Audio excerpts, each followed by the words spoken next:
Hello बच्चों, देखो आज अपन एक नया चैप्टर स्टार्ट करने वाले हैं सरफेस टेंशन। एनसीईआरटी में वैसे तो अपन को फ्लूइड मैकेनिक्स के अंदर ही इस टॉपिक को दिया हुआ है, ठीक है। अपन इसको अलग से पढ़ते हैं, सरफेस टेंशन, राइट। देखो ये चैप्टर अपन अभी मैं शुरुआत करूंगा, आज अपना थोड़ा इंट्रोडक्शन पार्ट होगा इसका, ठीक है। सरफेस एनर्जी जो होती है उसके बारे में अपन लोग पढ़ेंगे। फिर आपको आईआईटी जेईई 2017 में आया हुआ एक क्वेश्चन करवाया जाएगा, 2017 में आईआईटी एडवांस में आया हुआ क्वेश्चन करवाएंगे। और भी जैसे एआई ट्रिपल के इनके जो जेईई मेन जिससे अपन एग्जाम देते हैं उनके मतलब क्वेश्चंस अपन लोग करेंगे नीट वगैरह के इसके अंदर लास्ट में, ठीक है। तो सबसे पहले अपन स्टार्ट करें सरफेस टेंशन। उससे पहले मैं आप लोगों को एक छोटी सी बात बताता हूं, सुनना, देखो जो काम की अपने काम में भी आएगी बीच बीच में, ठीक है। मैं बात करता हूं दो प्रकार के फोर्स की, कोहेसिव फोर्स और एडहेसिव फोर्स। कोहेसिव और एडहेसिव फोर्स, ये दो प्रकार के आप लोग ने नाम शायद सुने हो, नहीं सुने हो, ठीक है। नए भी हो सकते हैं कुछ बच्चों के लिए नाम। कोहेसिव फोर्स और एडहेसिव फोर्स क्या होते हैं, ठीक है। तो बच्चों सबसे पहले अपन बात करें कोहेसिव फोर्स की, तो कोई एक अपने पास में मटेरियल है, ठीक है। सेम मटेरियल के जो मॉलिक्यूल्स रहते हैं उनके बीच में जो फोर्स लगता है वो कोहेसिव फोर्स होता है। जैसे वाटर के जो मॉलिक्यूल्स हैं उनके बीच में आपस में उनके बीच में जो फोर्स लगते हैं वो कोहेसिव फोर्स होते हैं। जैसे अपने पास में कोई सॉलिड ऑब्जेक्ट है, जैसे मान लो कोई प्लेट है, तो प्लेट के जो मॉलिक्यूल्स रहेंगे उनके बीच में जो फोर्स लगेगी खुद के मॉलिक्यूल्स के बीच में ही, सेम मटेरियल के मॉलिक्यूल्स के बीच में जो फोर्स लगते हैं वो कोहेसिव फोर्स होते हैं, ठीक है। अब एडहेसिव फोर्स कौन से होते हैं? ये फोर्स अट्रैक्शन फोर्स होते हैं, ठीक है। सेम मटेरियल के, कोई भी एक सेम मटेरियल है, कोई भी एक पदार्थ है, ठीक है, उसके मॉलिक्यूल्स के बीच में जो अट्रैक्शन फोर्स लगता है वो कोहेसिव फोर्स होता है, ठीक है। और डिफरेंट मटेरियल के बीच में जो अट्रैक्शन फोर्स लगता है, डिफरेंट मटेरियल के मॉलिक्यूल्स के बीच में जो अट्रैक्शन फोर्स लगता है वो एडहेसिव फोर्स होता है, ठीक है। इसका एग्जांपल देना चाहूँ मैं अगर आप लोगों को, तो जैसे मान लो गिलास में अपन ने पानी डाल रखा है, तो गिलास के जो मॉलिक्यूल्स है, ठीक है, और वाटर के जो मॉलिक्यूल्स है उनके बीच में जो फोर्स लग रहा है, अट्रैक्शन फोर्स लग रहा है, वो एडहेसिव टाइप का फोर्स है, ठीक है। अब देखो इसके अपन डेली लाइफ के अंदर बहुत सारे एग्जांपल्स देख सकते हैं। जैसे आप लोगों ने जनरली देखा होगा कि जब अपन कोई प्लेट अपने पास में, मान लो प्लेट है, उसके ऊपर जब पानी की ड्रॉप अपन डालते हैं तो वो उसको प्लेट को भिगो देती है। लेकिन जब अपन मरकरी की या पारे की ड्रॉप अपन उस पर डालते हैं तो वो उसको भिगो नहीं पाती है, ठीक है। इसका रीज़न क्या है? ऐसा क्या होता है कि पानी से अपन जो प्लेट है उसको साफ कर लेंगे, लेकिन अगर मरकरी की ड्रॉप उस पर डालेंगे तो उससे साफ नहीं होगी। तो उसका रीज़न बच्चों ये है कि जैसे वाटर के जो मॉलिक्यूल्स रहते हैं, अभी अपन बात करते, जैसे ये प्लेट है, इसके अंदर मैंने ये पानी की जो ड्रॉप है उसको डाला, वाटर ड्रॉप को, तो उसने इस प्लेट को भिगो दिया। लेकिन मैंने यहाँ पर मरकरी की ड्रॉप डाली तो उसको उसने भिगो नहीं पाई, ठीक है।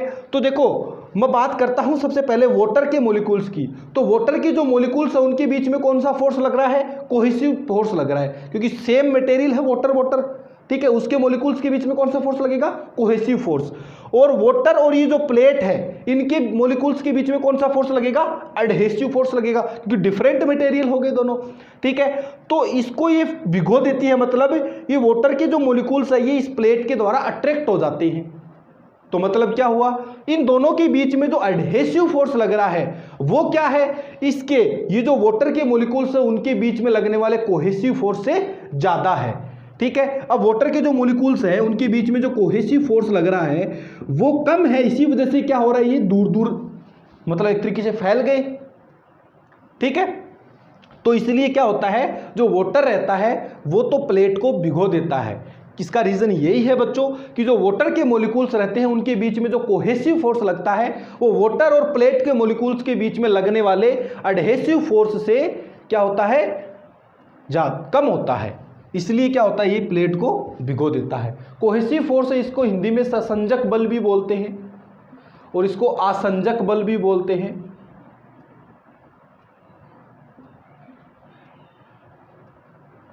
आसंजक बल, ठीक है, ध्यान में रहे। तो आपको बताऊं कि जो वाटर के जो मॉलिक्यूल, पानी के जो अणु हैं उनके बीच में लगने वाला ससंजक बल प्लेट तथा पानी के अणुओं के बीच में लगने वाले आसंजक बल से कम होता है। यानी आसंजक बल का मान क्या होता है, ज़्यादा होता है, इसलिए प्लेट को भिगो देता है। और इनके जो मॉलिक्यूल्स रहते हैं, जैसे अपन मान लो मरकरी है, पारा है, उसकी ड्रॉप अपन प्लेट पर डालेंगे तो वो ड्रॉप वैसी की वैसी गोल शेप में वैसी की वैसी रहती है। क्यों रहती है? क्योंकि इनके अणुओं के बीच में कौन सा फोर्स लग रहा है, संसंजक कोहेसिव फोर्स लग रहा है। वो क्या है, एक दूसरे को बांधे रखते हैं, ठीक है, वो बिखरते नहीं है, ठीक है। तो ये क्या होता है, इसका रीजन यही होता है कि भिगो नहीं पाता। क्यों नहीं भिगो पाता? क्योंकि इनके बीच में जो पारा है, मरकरी है, इनके जो मॉलिक्यूल्स है उनके बीच में जो कोहेसिव फोर्स लग रहा है, वो पारा और ये जो प्लेट है इनके अणुओं के बीच में लगने वाले एडहेसिव फोर्स से क्या है, ज्यादा है। इसलिए क्या करता है, ये इसको भिगो नहीं पाता है, ठीक है। तो थोड़ी सी ये चीज आप लोग ध्यान में रखना, कोहेसिव और adhesive force. Cohesive force same material के मॉलिक्यूल्स के बीच में लगेगा और एडहेसिव फोर्स डिफरेंट मटेरियल के मॉलिक्यूल्स के बीच में लगता है, ठीक है। ये थोड़ी सी बात आप लोगों को बतानी थी। अब अपन अपना टॉपिक स्टार्ट करते हैं। आज का अपना जो टॉपिक है बच्चों, वो है सरफेस टेंशन। सरफेस टेंशन आप लोगों ने वैसे नाम सुना होगा, ठीक है। देखो सरफेस टेंशन, इसके अंदर अपन लोग बात करेंगे लिक्विड सरफेस की। इसके अंदर लिक्विड जो है उसकी सरफेस की बात करेंगे। देखो एक तो सरफेस होता है और एक होता है बल्क। बल्क का मतलब अभी तक अपन ने जो फ्लूइड मैकेनिक्स के अंदर जो पढ़ा था, जो फ्लूइड मैकेनिक्स के अंदर जितनी भी सारी चीजें अपन लोगों ने पढ़ी, वो सारी चीजें अपन लोगों ने क्या किया था, जो फ्लूइड है उसके अंदर की जो प्रॉपर्टी थी वो पढ़ी थी अपन ने, कि फ्लूइड के अंदर है वो प्रेशर कैसे वेरी करता है, हॉरिजॉन्टली कैसे वेरी करेगा, वर्टिकली कैसे वेरी करेगा। कोई ऑब्जेक्ट को अपन ड्रॉप करते तो उसके अंदर उसकी टर्मिनल वेलोसिटी, उसकी वेलोसिटी क्या होगी। तो ये सारी चीजें अपन लोगों ने उसके बल्क की पढ़ी थी। यानी जो अपने पास फ्लूइड था उसके अंदर जो प्रॉपर्टी है, फ्लूइड के जो अंदर जो फ्लूइड की जो प्रॉपर्टी होगी उसके बारे में पढ़ी थी। अब अपन पढ़ेंगे बच्चों उसकी सरफेस की प्रॉपर्टी। तो जो देखो उसकी सरफेस है, उसकी जो प्रॉपर्टीज होती है बच्चों, वो उसके बल्क की प्रॉपर्टीज से डिफरेंट होती है, बहुत ज्यादा डिफरेंट होती है, ठीक है। जो लिक्विड सरफेस है बच्चों, वो एक तरीके से प्रॉपर्टी ऑफ सरफेस है, प्रॉपर्टी ऑफ सरफेस। यानी इसके अंदर जो फ्लूइड है, उसके जो फ्लूइड अपन ने मान लो किसी कंटेनर के अंदर भर रखा है, तो ऊपर से उसकी जो सरफेस होगी, ऊपरी जो सरफेस होगी ऊपर वाली, उसकी बात करेंगे इसके अंदर कि उसकी क्या क्या प्रॉपर्टीज होती है, जो ऊपर सरफेस रहेगी उसकी। ये सारी चीजें आज आपके इस चैप्टर के अंदर अपन लोग पढ़ेंगे, ठीक है। तो देखो बताया कि एक लिक्विड सरफेस है, उसकी बात करेंगे। इसके अंदर लिक्विड की जो सरफेस होगी उसकी बात करेंगे। जो लिक्विड सरफेस होती है वो एक तरीके से प्रॉपर्टी ऑफ सरफेस होती है, ठीक है। यानी इसके अंदर अपन लोग जो लिक्विड है उसकी सरफेस की बात करेंगे, ठीक है। तो देखो सरफेस टेंशन है क्या, अगर आप लोगों को मैं बताऊं तो मैं लिख सकता हूं इसको कि द प्रॉपर्टी ऑफ, समझना, the property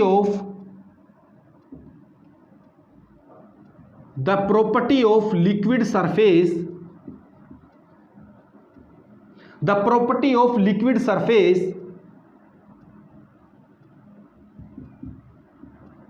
tries to remain in minimum surface area।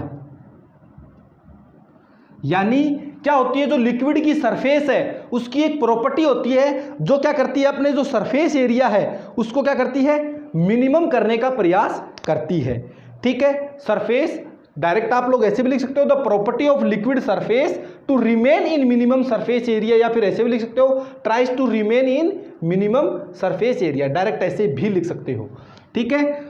अब ये क्या है कि मिनिमम है, वो अपने सरफेस एरिया को, जो लिक्विड है वो अपने सरफेस एरिया को मिनिमम ही क्यों करता है, ठीक है। इस सारी चीज़ों के आंसर आप लोगों को आगे जैसे जैसे वीडियो चलता जाएगा सारी जो चीज़ें हैं उनके आंसर आप लोगों को खुद से ही मिलते जाएंगे, ठीक है। मैं आप लोगों को अगर एग्जांपल देके समझाना चाहूँ तो आप लोगों ने जनरली देखा होगा कि जो वाटर ड्रॉप, जो ड्रॉप होती है नॉर्मली, जो स्मॉल ड्रॉप होती है,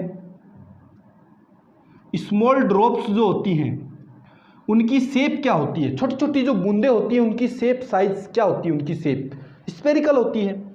वो क्या स्फेरिकल शेप की होती है, उनकी शेप स्फेरिकल होती है। अब उनकी शेप स्फेरिकल ही क्यों होती है, ये इसका आंसर भी आप लोगों को इस चैप्टर के अंदर, इस सरफेस टेंशन वाला जो चैप्टर है इसके अंदर मिलेगा। और जो मैंने बोला यहाँ पर स्मॉल ड्रॉप्स की बात की, अगर कोई बिगर ड्रॉप होगी तो उसकी शेप है वो बच्चों स्फेरिकल नहीं रहती है, वो थोड़ी सी ऐसे नीचे दब जाती है, ठीक है, इसका रीज़न क्या है, ये सारी चीज़ें कि अपन जैसे जैसे चैप्टर पढ़ेंगे आंसर अपन को खुद से ही मिलते जाएंगे। अभी अपन बात करते हैं कि जो सरफेस टेंशन है वो क्या है, जो सरफेस लिक्विड सरफेस है उसकी एक प्रॉपर्टी होती है जो अपने सरफेस एरिया को मिनिमम करने का क्या करती है, प्रयास करती है। ठीक है, देखो सबसे पहले अपन बात करें स्मॉल ड्रॉप्स की, अगर अपन बात करें तो वो स्पेरिकल शेप की होती है। स्पेरिकल शेप की इसलिए होती है, आप लोगों को अगर रीजन में बताऊं तो देखो कोई भी अपने पास में अगर गिवन वॉल्यूम होगा,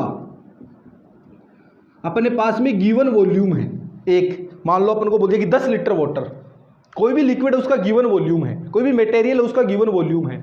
ठीक है, तो उस गिवन वॉल्यूम के लिए जितनी भी अपने पास में शेप है, जो भी ट्रायंगुलर, जो भी जितनी भी कोनिकल, सिलेंड्रिकल, जितनी भी शेप हैं, इन सब में सबसे कम या फिर सबसे मिनिमम सरफेस एरिया जो होता है बच्चों, वो किसका होता है, स्फीयर का होता है। तो इसलिए जो स्मॉल ड्रॉप्स होती है वो स्फेरिकल शेप की होती है, क्योंकि जो ड्रॉप्स रहेंगी, जो लिक्विड ड्रॉप्स रहेंगी, उनका जो सरफेस रहेगी वो क्या करेगी, अपने एरिया को मिनिमम करने का प्रयास करती है।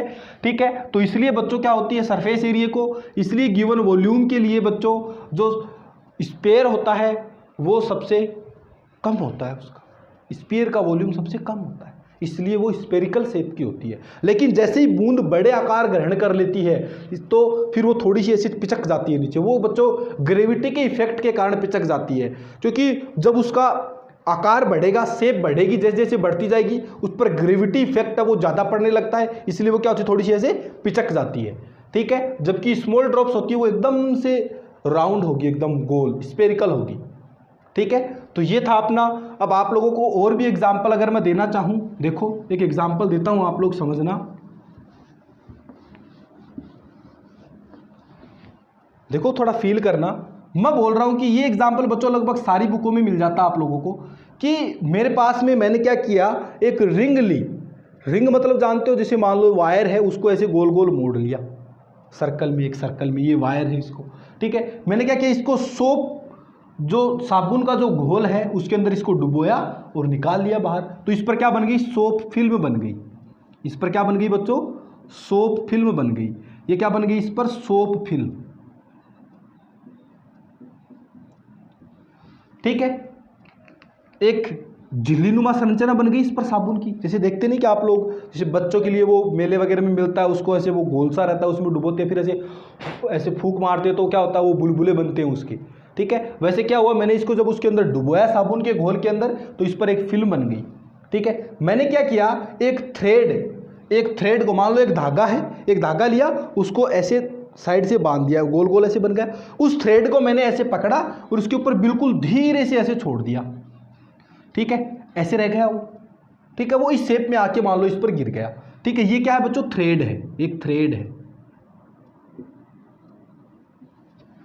ठीक है, अब देखो ये इसी साइज शेप के अंदर रहा। अब मैंने क्या किया, धीरे से इसके अंदर एक होल पिक कर दिया, ऐसे धीरे से मैंने, जैसे मान लो ओलपिन वगैरह सुई वगैरह ली और इसे धीरे से अंदर जो है ना, इस पर ऐसे धीरे से ऐसे टिक कर दिया एकदम धीरे से।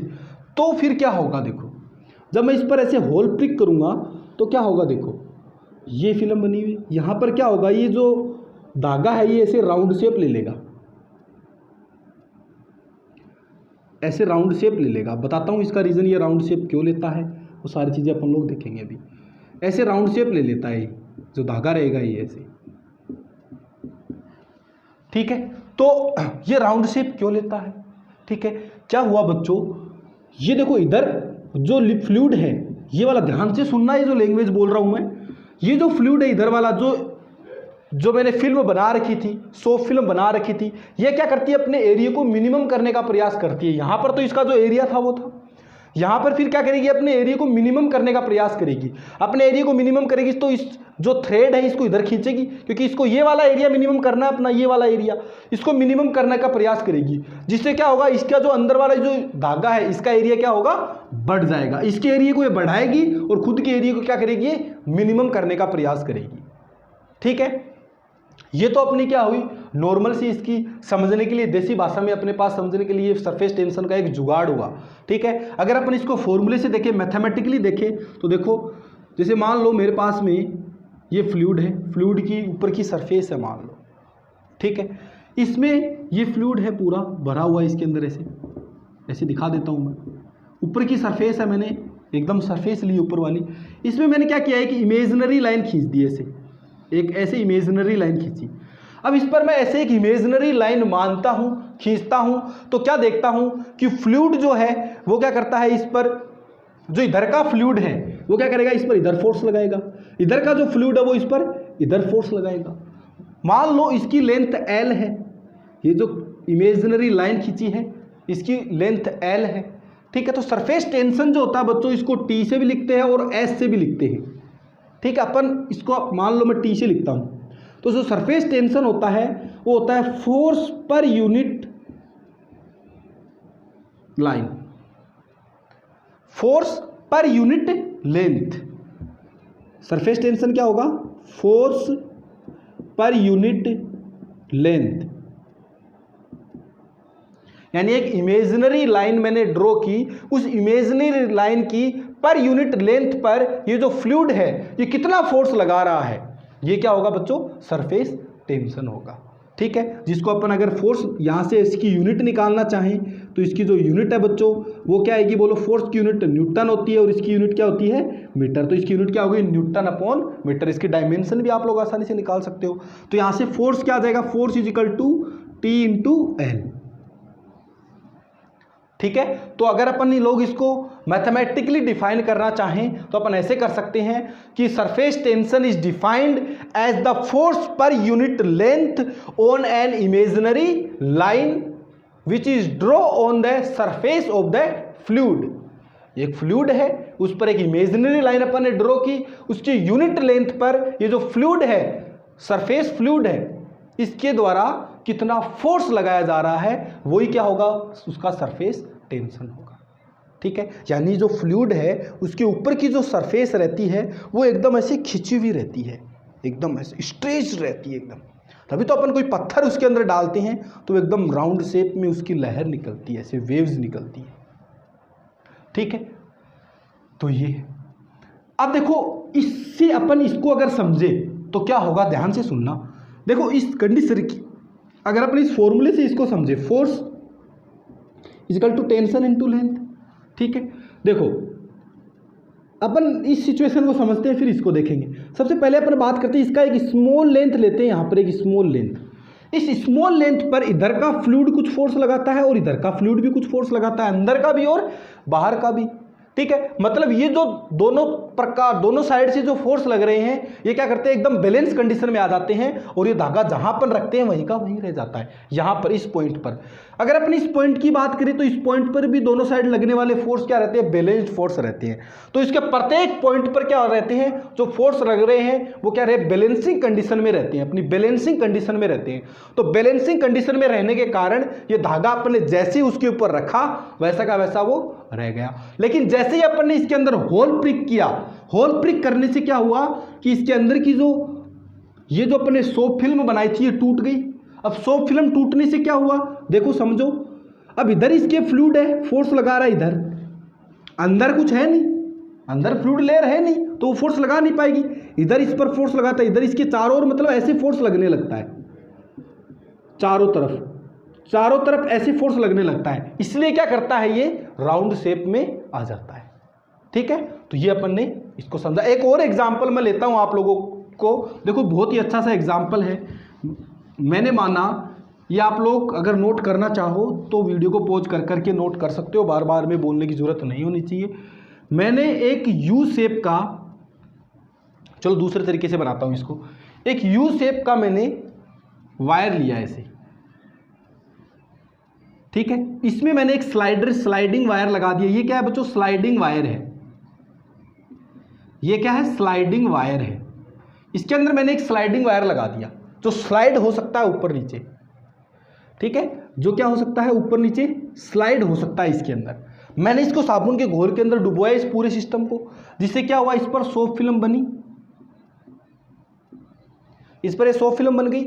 अब मैं क्या करूं, अगर इसके इस स्लाइडिंग वायर के यहां पर एक बहुत ही छोटा सा अगर मैं इस पर मास यहां लगा देता हूं तो ये जो मास है ये जो स्लाइडिंग वायर है ये इस मास को यहां पर रोक के रख सकता है इक्विलिब्रियम में। ये नहीं कि स्लाइड होके नीचे आ जाएगा, ये इसको यहां पर रोक के रख सकता है सरफेस टेंशन के कारण, क्योंकि ये जो यहां पर ये जो फिल्म बनाई है मैंने, ये क्या करेगी, ऊपर की ओर फोर्स लगाएगी, ऐसे ऊपर की ओर, ऐसे ऊपर की ओर फोर्स लगेगा।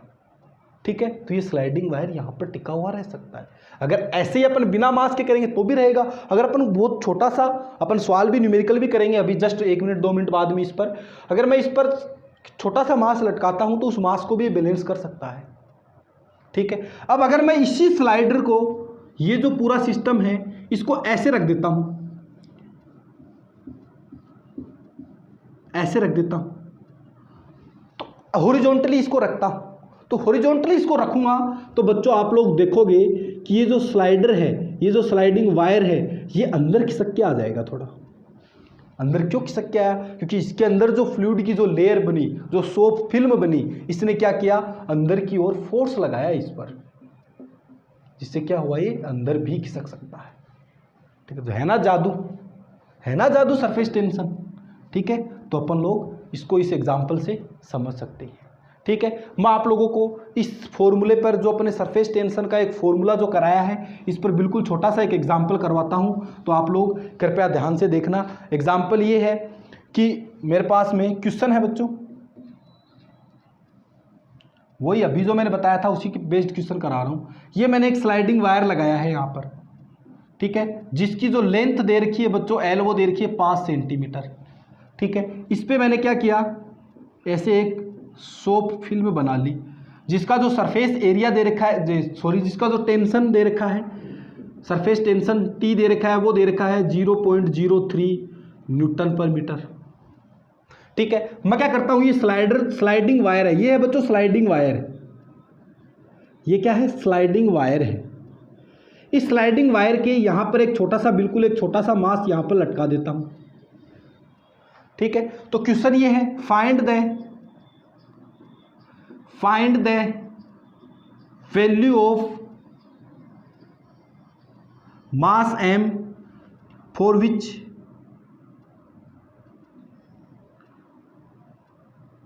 ब्लॉक, ये जो ब्लॉक है या फिर sliding wire remains in equilibrium.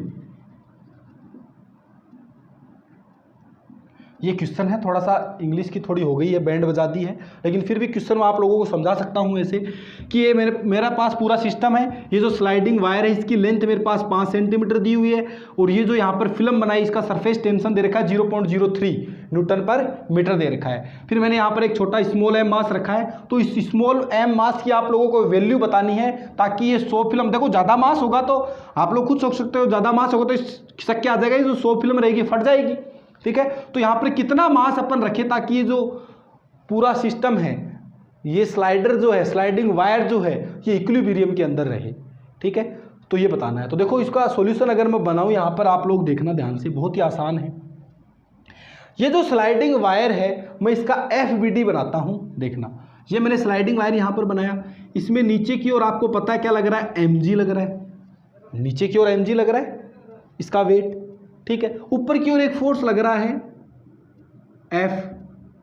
कौन सा फोर्स, ये जो सोप फिल्म इस पर फोर्स लगा रही है, ये मैं आपको देखो यहां पर देखो, जैसे मान लो ये मेरे पास मार्कर है, ठीक है, इधर भी ऐसे, इसे ऐसे कर रखा है मैंने, मान लो ऐसे कर रखा है ये, ठीक है, ऐसे ये बना रखा है पूरा ऐसे। ठीक है, इसको जब मैं सोप के अंदर डुबोता हूं, साबुन के घोल के अंदर डुबोता हूं, तो क्या होगा, देखो इसके ऊपर की ओर एक फिल्म बनेगी और एक नीचे की ओर ऐसे भी एक फिल्म बनेगी, यानी इस पर 2 फिल्म बन जाती है, या फिर अपन बोल सकते हैं जो 100 फिल्म बनती है, मानते हैं अपन ऐसा कि जो 100 फिल्म बनती है वो डबल लेयर की होती है, फिर मोटी 100 फिल्म बनती है। ठीक है, तो ऊपर का देखो, ये जो यहाँ पर स्लाइडिंग वायर होगा, इसके ऊपर क्या होगा, ऊपर वाली जो 100 फिल्म बनी वो इस पर फोर्स लगाएगी, और नीचे वाली 100 फिल्म भी तो इस पर फोर्स लगाएगी, तो इस पर जो फोर्स लगता है वो नीचे वाली जो 100 फिल्म है वो भी इस पर फोर्स लगाती है। ठीक है, तो बैलेंसिंग कंडीशन के लिए क्या चाहिए कि ऊपर की डायरेक्शन में जो फोर्स लग रहे हैं उतने फोर्स क्या हो, नीचे की डायरेक्शन में लगे। तो ऊपर की डायरेक्शन में कितना फोर्स लग रहा है, 2F, और नीचे कितना लग रहा है, mg। ठीक है, और अभी अभी अपन ने देखा कि tension force T equal to होता है F अपॉन L, ठीक है, तो F इजिकल टू क्या आ जाएगा, T इंटू एल। तो यहाँ पर F की जगह मैं क्या लिख सकता हूँ, 2T इंटू एल बराबर M इंटू जी। अपन को तो M का मान निकालना है, M बराबर 2TL अपॉन जी। जी की जो वैल्यू लेनी है बच्चों वो आपको मान लो 10 लेनी है, ठीक है। ये सेंटीमीटर में दे रखा है तो मीटर में बदलोगे तो 10 की पावर माइनस 2 मीटर, 5 इंटू, तो इसमें रखो वैल्यू 2 इंटू इसकी वैल्यू कितनी है 0.03 इंटू एल कितना है 5 into 10 to power minus 2 divide by 10, right. तो देखो ये कितना आया 10, 2 को और 5 को मल्टीप्लाई करोगे 10 into 0.03 into 10 to power minus 2 divide by 10, 10 से 10 कट गया, कितना आया 0.03 into 10 to power minus 2 kg। ये लो, इतना जो मास है इसको ये जो सिस्टम है, ये स्लाइडिंग वायर है, ये संभाल सकता है इतने मास को, ठीक है। तो ये बहुत ही आसान सा प्रश्न था।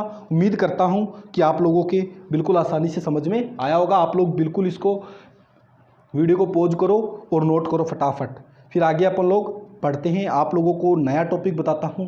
नया टॉपिक अपन पढ़ते हैं सरफेस एनर्जी। तो सरफेस टेंशन है, इसको एक और तरीके से अपन फील करते हैं। देखो कैसे, उतार लो, मिटा दूं, चलो मैं मिटा रहा हूं, वीडियो को पॉज करो, नोट कर लो।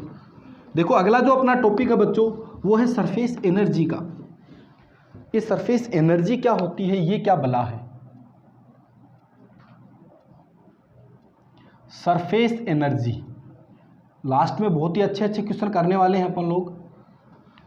देखो सरफेस एनर्जी क्या होती है, इस कंसेप्ट को आप लोग समझो, ठीक है। मैं आप लोगों को एक एग्जांपल से इसको बताता हूं कि मान लिया मेरे पास में एक ही बीकर है, इसके अंदर ये फ्लूइड भरा हुआ है,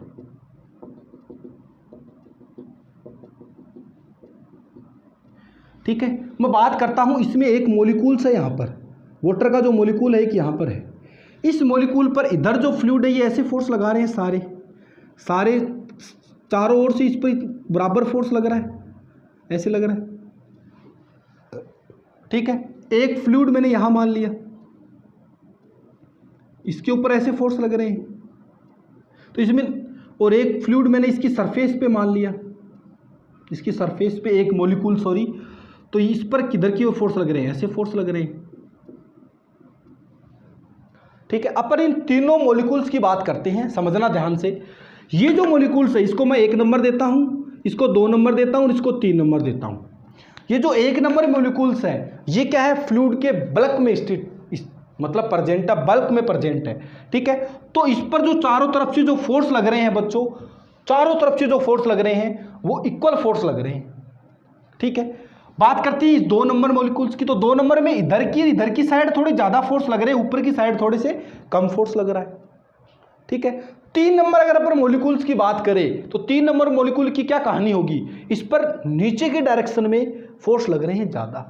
अब जिधर ज्यादा फोर्स रहेंगे इसमें क्या नेट फोर्स 0 है, इसमें भी लगभग नेट फोर्स 0 है, इसमें नेट फोर्स 0 है, एफ नेट 0 है, लेकिन इसमें एफ नेट है वो 0 नहीं है, वो क्या है, डाउनवर्ड डायरेक्शन में है। इसमें क्या, नेट फोर्स डाउनवर्ड डायरेक्शन में है। तो क्या होगा, ये नीचे वाले जो मॉलिक्यूल्स है ये इस मॉलिक्यूल्स को नीचे की ओर खींच लेंगे। ये जब मॉलिक्यूल्स नीचे की ओर गया तो इसकी जगह खाली हुई, इस रिक्त स्थान को, इसको फिल करने के लिए नीचे से कोई मॉलिक्यूल्स आएगा जो ऊपर आएगा।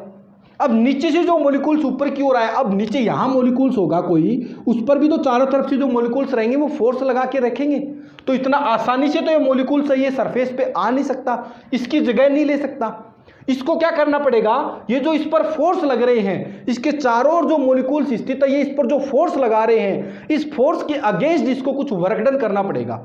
इन फोर्स के अगेंस्ट कुछ वर्क डन किया और ये मॉलिक्यूल्स क्या हुआ, ऊपर की ओर आ गया, ठीक है। अब वो जो वर्क डन है वो क्या होगा, इसकी जो सरफेस है इसमें पोटेंशियल एनर्जी के रूप में स्टोर हो जाता है, और उसी पोटेंशियल एनर्जी को ही बच्चों सरफेस एनर्जी अपन लोग कहते हैं, ठीक है। या तो इसको ऐसे समझ लो या फिर ऐसे समझ लो कि ये बीकर है मेरे पास में, इसकी थोड़ी चौड़ाई है, इसको मैं बढ़ाता हूं, इसकी चौड़ाई मान लो मैंने बढ़ा के ऐसे कर दी, इसको दूसरे तरीके से आप लोग ऐसे भी समझ सकते हो, इसकी चौड़ाई बढ़ा दी। इसकी चौड़ाई बढ़ाने से क्या होगा, पहले तो इसकी सरफेस इतनी थी, अब इसकी सरफेस ज़्यादा हो गई। अब पहले तो इसकी सरफेस पे मान लो 1000 मोलिक्यूल्स थे पहले वाली सरफेस पे, अब जब सरफेस बढ़ाई तो सरफेस पे मोलिक्यूल्स की संख्या बढ़ेगी, यानी सरफेस पे मान लो 1100 मोलिक्यूल्स आ गए।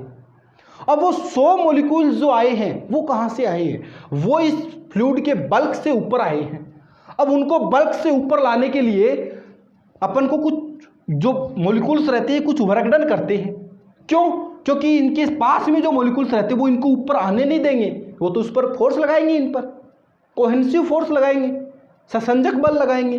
तो इसलिए क्या होता है, उस फोर्स के अगेंस्ट क्या होता है, इन मॉलिक्यूल्स को कुछ वर्क डन करना पड़ता है। वो जो वर्क डन रहता है बच्चों, वो ये जो लिक्विड सरफेस है इसमें पोटेंशियल एनर्जी के रूप में स्टोर हो जाता है, ठीक है, जिसे ही अपन क्या बोलते हैं बच्चों, सरफेस एनर्जी कहते हैं। उम्मीद करता हूं आप लोगों की समझ में आई होगी बात। अब देखो आगे मैं अगर आप लोगों को समझाऊं कि जो सरफेस एनर्जी रहती है, कोई भी सरफेस एनर्जी रहेगी वो ज़्यादा होगी, बढ़ गई सरफेस एनर्जी, जो जितना सरफेस एनर्जी बढ़ी इसकी, मतलब जितनी पोटेंशियल एनर्जी इसकी बढ़ी वही तो सरफेस एनर्जी थी, ठीक है। तो इसकी एनर्जी बढ़ गई। अब एनर्जी बढ़ गई तो ये फ्लूइड है, ये स्टेबल नहीं है। कोई भी सिस्टम होता है, कोई भी सिस्टम हो, वो स्टेबल कब होगा, जब उसकी एनर्जी क्या होगी। कोई भी किसी भी सिस्टम के स्टेबल की ये कंडीशन होती है कि उसकी सरफेस एनर्जी क्या होनी चाहिए बच्चों, सरफेस एनर्जी क्या होनी चाहिए, कम होनी चाहिए, लिस्ट सरफेस एनर्जी होनी चाहिए उसकी। लिस्ट सरफेस एनर्जी होगी तब भी वो क्या रहेगा, स्टेबल रहेगा, ठीक है। अब लिस्ट सरफेस एनर्जी कब होगी, लिस्ट सरफेस एनर्जी कब होगी, जब ये जो फ्लूइड है ये अपने सरफेस एरिया को कम करेगा, क्योंकि ज्यादा करती तो क्या हुआ, बाकी के जो बल्क में जो मॉलिक्यूल्स थे वो ऊपर आए और इसने सरफेस एनर्जी को बढ़ा दिया, ठीक है, ठीक है। लेकिन इसकी सरफेस एनर्जी स्टेबल, फ्लूइड को जो सरफेस है, फ्लूइड की जो सरफेस है उसको स्टेबिलिटी के अंदर लाने के लिए, स्टेबल करने के लिए अपन को क्या चाहिए कि उसका सरफेस जो एरिया है वो कम हो, ठीक है। तो इसीलिए बच्चों कि जो अपने पास में ये क्या करेगा, फिर जो फ्लूइड सरफेस है ये अपने सरफेस एरिया को क्या करती है, मिनिमम करने का प्रयास करती है, सरफेस एरिया को क्या करती है, मिनिमाइज करती है ये। इसीलिए बच्चों बोला जाता है कि जो टेंशन फोर्स है, जो टेंशन है, सरफेस टेंशन है, इसीलिए बोला गया था कि जो ऊपर की जो सरफेस रहेगी कोई भी फ्लूइड है उसकी प्रॉपर्टी होती है, ठीक है, कि वो अपने सरफेस एरिया को मिनिमम करने का प्रयास करती है, ठीक है। तो liquid surface tries to minimize its surface area, तो इसलिए वो क्या करेगी, अपने सरफेस एरिया को कम करेगी, ठीक है। ये रीज़न मिल गया आप लोगों को। सबसे पहले मैंने क्वेश्चन आप लोगों के सामने पुटअप किया था, उसका रीज़न आप लोगों को मिल गया कि अपने सरफेस एरिया को मिनिमम करने का प्रयास करती है, ठीक है। क्यों करती है, क्योंकि सरफेस एरिया को मिनिमम करने से क्या होगा, वो स्टेबल की कंडीशन में आएगा। कैसे आएगा, क्योंकि उसकी सरफेस एनर्जी क्या होगी, कम होगी। लिस्ट जितनी कम सरफेस एनर्जी हो सके उतनी कम सरफेस एनर्जी जो सरफेस एरिया है वो रखना चाहता है, इसलिए क्या करता है, वो मिनिमम अपने एरिया को मिनिमम करने का प्रयास करता है। इसलिए वो क्या रहता है, खींचा हुआ रहता है, ऐसे एकदम स्ट्रेच कंडीशन में रहता है, ठीक है। ये जो फ्लूइड है इस बीकर के अंदर ये जो भरा हुआ है, इसके जो सरफेस है, इसके सरफेस पे जो मॉलिक्यूल्स हैं वो एक दूसरे को ऐसे एकदम कस के खींच के ऐसे फोर्स लगा के रखते हैं। तो एकदम जो सरफेस रहेगी इसकी, लिक्विड सरफेस जो रहेगी, जो लिक्विड सरफेस है उसको मिनिमम करने का प्रयास करेगा। तो जो लिक्विड सरफेस जो रहती है बच्चों, उस पर जो मॉलिक्यूल्स रहते हैं वो एक स्ट्रेच कंडीशन में रहते हैं। जो लिक्विड सरफेस रहेगी वो स्ट्रेच कंडीशन में रहेगी, ठीक है। अब ये तो कहानी हुई अपनी कि सरफेस एनर्जी है उसको अपन लोग यू से या डेल्टा यू से लिख सकते हैं। अब वो जो सरफेस एनर्जी है वो कितनी आती है उसके लिए अपन लोग एक छोटा सा डेरिवेशन करते हैं, उसका फॉर्मूला निकालते हैं। तो आप लोग देखना ध्यान से, बहुत ही आसान सा है एकदम। या फिर अपन लोग ऐसे भी बोल सकते हैं, या तो ऐसे बोल दो कि सरफेस एनर्जी या फिर वर्क डन, या फिर ऐसे बोल दो कि relation between surface energy and surface tension. Surface energy और सरफेस टेंशन के अंदर क्या रिलेशन होता है वो अपन लोग देखते हैं। तो देखो ध्यान से कि मेरे पास में मैंने वही, मान लो आप लोग हेडिंग लगा सकते हो, relation between surface energy and surface tension, या फिर सरफेस एनर्जी का डेरिवेशन, ठीक है। ये मेरे पास में वही स्लाइडिंग वायर लगा रखा है मैंने। इसको सोप के अंदर डुबोया तो इस पर सोप फिल्म बन गई। ठीक है, ये यहाँ से यहाँ की जो ये दे रखी है अक्स, ये जो वायर है इसकी लेंथ दे रखी है एल। ठीक है, ये इसकी इनिशियल कंडीशन है। ठीक है, इनिशियली ये इस कंडीशन में है। मैं क्या करता हूँ, इस पर कुछ एक्सटर्नल फोर्स लगाता हूँ। एक्सटर्नल फोर्स में जब इस पर लगाऊंगा तो उस एक्सटर्नल फोर्स के कारण क्या होगा, ये इतना धीरे धीरे एकदम धीरे धीरे इसको खिसका रहा हूँ, एकदम स्पीड से खिसकाऊंगा तो सोप फिल्म फट जाएगी। इसको एकदम धीरे से मैंने डेल्टा एक्स खिसका दिया आगे। ठीक है, डेल्टा एक्स खिसकाया तो एक्सटर्नल जो एजेंट, एक्सटर्नल जो फोर्स मैंने लगाया है इसके द्वारा कितना वर्क डन किया गया वो अगर अपन निकालना चाहें तो कैसे निकालेंगे, work done by external force. बोलो क्या आएगा, W is equal to force into displacement. Work done क्या होता है, फोर्स इंटू डिस्प्लेसमेंट, कितना डिस्प्लेस किया डेल्टा एक्स, तो F इंटू डेल्टा एक्स। अब आप लोगों को पता है कि F इजिकल टू क्या मैं ऐसे लिखता हूं 2T इंटू एल। अब 2T क्यों लिखा, डबल 2 क्यों लिखा, अगर आप लोग यहीं पर भी लिख सकते हो 2, यहां पर नहीं लिखने की बजाय यहां पर भी लिख सकते हो 2 डबल फोर्स लग रहा है। एक तो इसके ऊपर जो सरफेस है, जो ऊपर फिल्म बनी है, सोप फिल्म बनी है, वो फोर्स लगा रही है इस पर, इसके बराबरी। एक क्या है, जो नीचे इसके नीचे जो फिल्म है वो भी इस पर फोर्स लगाएगी। ठीक है, तो डबल फोर्स लगा 2F और डिस्प्लेसमेंट कितना हुआ डेल्टा एक्स।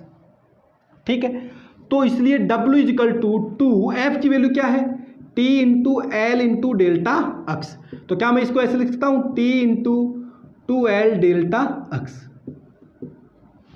ठीक है, अगर मैं बात करूं इसके इनिशियल एरिया की, A1 की बात करूं तो वो क्या आएगा, L इंटू एक्स आएगा। वो क्या आएगा, एल एक्स, एल ये और एक्स, सॉरी एक्स ये और एल ये। अगर मैं बात जो है उसकी बात करूं, ठीक है, तो लेंथ एल ये कितनी हो गई एक्स, और ये delta x, x plus delta x, तो ये क्या आ गई एक्स प्लस डेल्टा एक्स। तो ये क्या आ गया L x plus L delta x A2। अगर मैं A2 माइनस A1 निकालूं यहां से, जो डेल्टा A आएगा वो क्या हो L x plus L delta x, ये तो A2 minus A1 L x, ये इससे कट जाएगा, क्या बचेगा डेल्टा A क्या आ गया बच्चों, एल डेल्टा एक्स। तो ये जो एल डेल्टा एक्स है इसकी जगह में इसमें भी अगर आप लोग करना चाहो तो ऊपर की जो लेयर है उसका एरिया और नीचे की लेयर का एरिया, यानी 2 कर सकते हो इसके अंदर भी आप लोग। तो 2 करोगे तो यहां पर ये वापिस से 2 आ जाएगा। तो इसकी जगह मैं क्या लिख सकता हूं, डेल्टा ए लिख सकता हूं। तो ये क्या आ गया T into delta A W। मेरे पास में ये फॉर्मूला निकल के आ गया। ये जो वर्क डन होता है यही क्या होता है, इसकी चेंज इन पोटेंशियल एनर्जी होता है या फिर पोटेंशियल एनर्जी होती है यही। ठीक है, तो यहां से अगर मैं टेंशन फोर्स का एक दूसरा फॉर्मूला निकालना चाहूं तो आ जाएगा W अपॉन डेल्टा ए, जहां पर इसकी अगर यूनिट देखेंगे, एक दूसरी जो यूनिट है वो क्या हो सकती है इसकी सरफेस टेंशन की, वर्क डन की यूनिट जूल, और अपॉन में एरिया है तो जूल अपॉन मीटर स्क्वायर। तो इसकी एक ये भी यूनिट हो सकती है। तो 100 बबल्स में जब अपन लोग बात करेंगे तो उसमें जो एरिया लेंगे वो डबल करके काम में लेंगे अपन। यहाँ पर डबल फॉर्मूले के अंदर जब भी न्यूमेरिकल करेंगे तो इसको डबल करके अपन लोग काम में लेंगे। ठीक है, बहुत ही आसान सा है। उम्मीद करता हूँ कि आप लोगों की बिल्कुल आसानी से समझ में आया होगा। ठीक है, तो आप लोग वीडियो को पॉज करके इसको नोट कर सकते हो। फिर आप लोगों की स्क्रीन पे एक सवाल दिख रहा होगा। देखो सवाल के अंदर दिया हुआ है 1 सेंटीमीटर त्रिज्या की जल की एक बूंद दे रखी है। ठीक है, जिसकी त्रिज्या कितनी दी हुई है, 1 सेंटीमीटर दी हुई है। 1 सेंटीमीटर त्रिज्या की जल की एक बूंद है। ठीक है, जो क्या आगे जाके बराबर 1000 छोटी बूंदों में तोड़ दी जाती है। एक जो बड़ी बूंद दे रखी है अपन को, उसकी त्रिज्या 1 सेंटीमीटर दे रखी है, उसको अपन क्या करते हैं 1000 छोटी छोटी स्मॉल ड्रॉप्स के अंदर क्या करते हैं, तोड़ देते हैं। तो इनके द्वारा किए गए कार्य की गणना कीजिए। तो अपन को वर्क डन निकालना है, और जो फ्लूइड दे रखा है, जो वाटर दे रखा है, जल दे रखा है, उसका पृष्ठ तनाव अपन लोगों को दिया हुआ है। टी की वैल्यू दी हुई है 72 इंटू 10⁻³ न्यूटन अपॉन मीटर। ये सारी चीज़ें अपन लोगों को गिवन है। ठीक है, यानी सवाल के अंदर क्या बोला गया, एक बड़ी बूंद है जल की, ठीक है, ड्रॉप है, एक बिग ड्रॉप है, उसको छोटे छोटे 1000 ड्रॉप्स के अंदर तोड़ा गया है। तो 1000 ड्रॉप्स के अंदर अगर अपन इसको तोड़ते हैं तो कितना वर्क डन किया गया वो अपन लोगों को कैलकुलेट करना है। तो वर्क डन कैलकुलेट करने के लिए देखो बच्चों अपने पास में वही फॉर्मूला है T इंटू डेल्टा ए। अब डबल करने की जरूरत नहीं है क्योंकि सोप की बात आएगी तब अपन डबल करेंगे। तो T इंटू डेल्टा ए क्या होगा बच्चों, A2 माइनस A1। ठीक है, तो T इंटू, अब देखो, अब जब इसको छोटे छोटे टुकड़ों में अपन छोटी छोटी ड्रॉप्स के अंदर तोड़ेंगे तो इसका जो एरिया रहेगा वो क्या होगा, बढ़ जाएगा। तो A2 क्या हो जाएगा, 1000 time of into 4 pi R2 square minus, या 4 पाई स्मॉल r लिख लो, छोटी ड्रॉप के लिए रेडियस स्मॉल r मान ली, 1000 से डिवाइड कर दिया, एक की जो ड्रॉप होगी उसका एरिया 4 पाई r स्क्वायर होगा। इसको मैं अगर 1000 से मल्टीप्लाई कर देता हूं तो 1000 ड्रॉप्स का एरिया मिल गया मेरे को। माइनस A1 क्या होगा, बिगर ड्रॉप का एरिया, तो क्या होगा 4 पाई r स्क्वायर। ठीक है, अब आप लोगों को कैपिटल R की वैल्यू तो दी हुई है, T भी दिया हुआ है, स्मॉल r नहीं दिया हुआ। तो स्मॉल r आप लोग कहाँ से निकाल सकते हो, आप लोगों को देखो मैंने पहले भी 1-2 सवाल करवाए हैं कि जब बड़ी बूंद रहती है उसको छोटी छोटी बूंदों में तोड़ते हैं तो एक चीज होती है वो कांस्टेंट रहती है, या फिर छोटी छोटी बूंदों को बड़ी बूंद में चेंज करते हैं जैसे भी है, ठीक है, उसका रेसिप्रोकल। तो उसमें एक चीज है जो कांस्टेंट रहती है, बोलो क्या कांस्टेंट रहता है, वॉल्यूम कांस्टेंट रहता है। ठीक है, यानी मैं लिख सकता हूं volume of bigger drop is equal to 1000 time of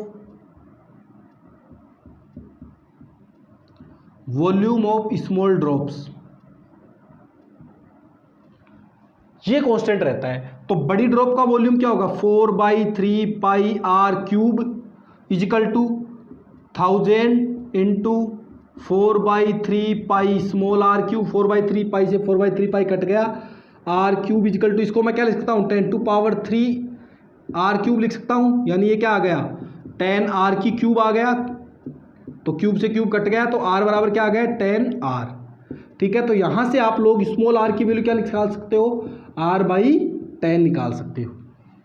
ठीक है, तो ये जो स्मॉल r की वैल्यू आप लोग यहां रखो, क्या आएगा देखो, t इंटू 4 पाई कॉमन ले सकते हो, तो 1000 इंटू r/10 का square minus r square, right. तो ये क्या आएगा, t into 4 pi 1000 into r square divide by 100 हो जाएगा, स्क्वायर करेंगे तो इसका 2 0 से 2 0 कट गए, माइनस r स्क्वायर। इधर कितना बचेगा, देखो यहाँ पर बहुत ही आसान सा है, t इंटू 4 पाई क्या बचेगा 10r square minus r square बचेगा, यहाँ पर 10r स्क्वायर बचेगा माइनस r स्क्वायर, यानी डिवाइड 4 पाई 9r स्क्वायर। आप लोगों को सारी वैल्यूज दी हुई है, आप लोग इसके अंदर पुटअप करो और इसका आंसर निकाल सकते हो। ठीक है, बहुत ही आसान सा प्रश्न था।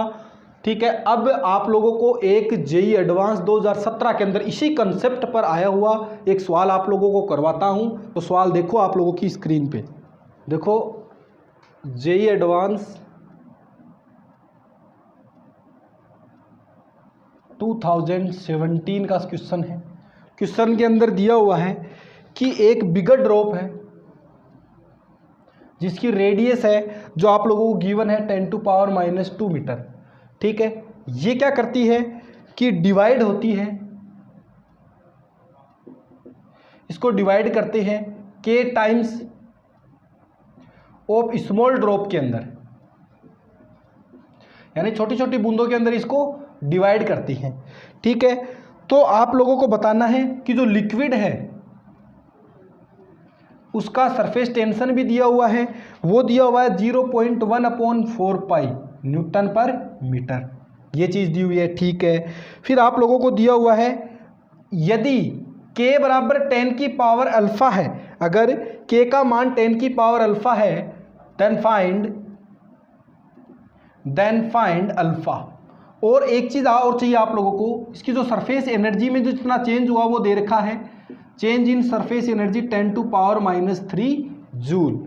ये क्वेश्चन आप लोगों को दिया हुआ है। ठीक है, देखो क्या बोला, एक बिगर ड्रॉप है 10⁻² मीटर रेडियस की, ठीक है, जिसको k टाइम्स स्मॉल ड्रॉप के अंदर डिवाइड किया गया है।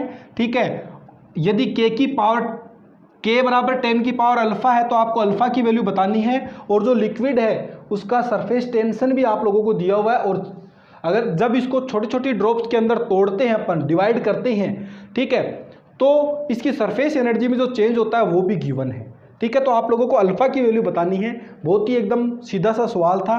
देखो मैं करता हूँ। आपको पता है कि डेल्टा यू बराबर क्या आएगा, बोलो।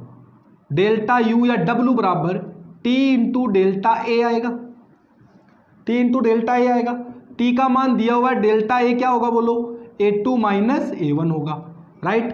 तो T इंटू A2 क्या होगा बोलो, K times of 4 pi r square, यानी एक छोटी ड्रॉप है उसका जो क्या होगा 4 पाई आर स्क्वायर होगा। तो के का क्या होगा, के से मल्टीप्लाई कर दिया, माइनस एक बिगर ड्रॉप का एरिया, ये लो डेल्टा यू, ठीक है। अब इसमें आप लोगों को सारी चीज़ें हैं वो गिवन है, कैपिटल आर दिया हुआ है, सब चीज़ें गिवन है, बस एक स्मॉल आर निकालना है। तो स्मॉल आर का रिलेशन कैसे निकालेंगे ये मैं आप लोगों को सबसे पहले ही निकाल के बता चुका हूँ। तो देखो इधर ही निकाल देता हूँ कि आपको पता है बिगर जो ड्रॉप है उसका जो वॉल्यूम रहेगा वो ये रहेगा, और स्मॉल जो ड्रॉप है उसका जो वॉल्यूम रहेगा ये रहेगा, क्योंकि जो बिगर ड्रॉप का जो वॉल्यूम है वो किसके बराबर होगा, के टाइम्स ऑफ स्मॉल ड्रॉप्स का वॉल्यूम, ठीक है। तो 4/3 पाई से ये कट गया, कैपिटल आर स्क्वायर बराबर के की वैल्यू क्या दी हुई है 10 की पावर अल्फा, तो 10 की power alpha into r cube, K की वैल्यू रख ली मैंने यहाँ पर। तो देखो आर क्यूब आता है, सॉरी आर क्यूब, तो यहाँ से आर बराबर क्या आ जाएगा 10 की पावर अल्फा बट्टे 3 इंटू आर, ठीक है। तो यहाँ से स्मॉल आर की वैल्यू क्या है बोलो, 10 की पावर अल्फा बाई 3 बट्टे नहीं सॉरी कैपिटल आर बट्टे 10 की पावर अल्फा बाई 3। तो यहाँ से मेरे पास जो स्मॉल आर निकल के आया है उसको मैं यहाँ लिख लेता हूँ, वो आया है कैपिटल आर अपॉन 10 की पावर अल्फा बाई 3, ये निकल के आ गया। अब इस वैल्यू को मैं यहाँ रखूँगा, देखना यहाँ रखते हैं, सोल्व करते हैं आगे। देखो डेल्टा यू की वैल्यू ये दे रही 10 टू पावर -3, लिख ली मैंने, बराबर टी की वैल्यू ये रही 0.1 बट्टे 4 पाई, इन के की वैल्यू ये रही 10 to power alpha, 4 pi r की वैल्यू ये रही आर अपॉन 10 की पावर अल्फा बाई 3 का square minus 4 pi r square. यहाँ से देखो 10 टू पावर -3 को ऐसा कैसा लिख दिया, ठीक है, बहुत ही आसान सा है, देखना थोड़ी कैलकुलेशन बड़ी है। 4 पाई कॉमन ले लो यहाँ से, यहाँ क्या बचेगा 10 की पावर अल्फा इंटू ये क्या हो जाएगा आर स्क्वायर बट्टे 10 की पावर 2 अल्फा बाई 3, ये क्या आएगा 10 की power 2 alpha by 3 minus r square, right. तो देखो 4 पाई से 4 पाई कट गया, 10 की पावर -3 बराबर, इसको मैं क्या लिख सकता हूँ 0.1 को क्या मैं 10 की पावर -1 लिख सकता हूँ, ये क्या आएगा बोलो 10 की पावर अल्फा, ऊपर जाके ये इससे घट जाएगा -2 अल्फा बाई 3, अरे ऊपर जाएगा पावर माइनस की होगी, अब बेस इक्वल है तो पावर घट जाएंगी या पावर जुड़ जाती है, तो ये माइनस की थी इसलिए माइनस चिन्ह आ गया, माइनस ये आर स्क्वायर है इसके साथ में आर स्क्वायर, ठीक है। तो ये क्या आएगा 10 की पावर -3 -1 आर स्क्वायर कॉमन ले लो, क्या आएगा बोलो 10 की पावर क्या बचेगा, ये 3 इससे जाएगा अल्फा बाई 3 बचेगा,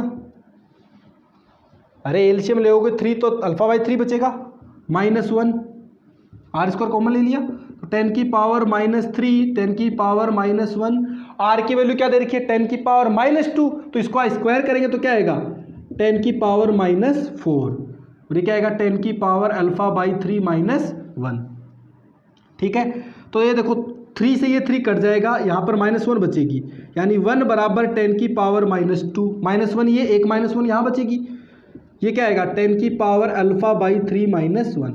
देखो इधर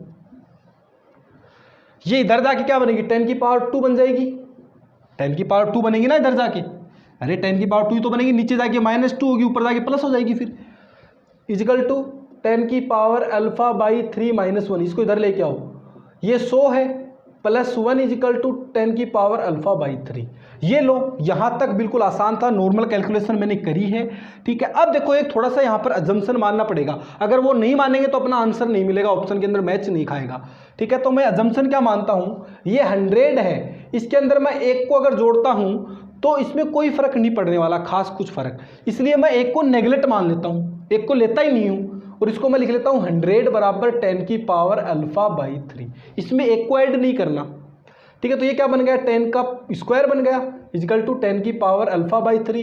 पावर्स बेस इक्वल है तो पावर्स का क्या करो, कंपेयर कर दो दोनों को, इधर 2 है इधर अल्फ़ा बाई 3, तो यहाँ से अल्फ़ा की वैल्यू क्या आ गई, 3 2 जा 6। ये लो, ये था सवाल, बहुत ही आसान सा था, बस एक अजम्पशन आप लोगों को मानना था। अजम्पशन क्या था यहाँ पर, ये वाला, ठीक है। ये अगर अपन नहीं मानेंगे तो ये क्वेश्चन अपना हो नहीं रहा था, ठीक है। तो इसलिए मैंने क्या किया, वहाँ पर 1 को अप्रॉक्स करके छोड़ दिया, ठीक है। ये लो 101 था, इसको अप्रॉक्स 100 ही मान लिया मैंने, फिर किया इसको, तो 6 आंसर आ गया। बहुत ही अच्छा पर्सन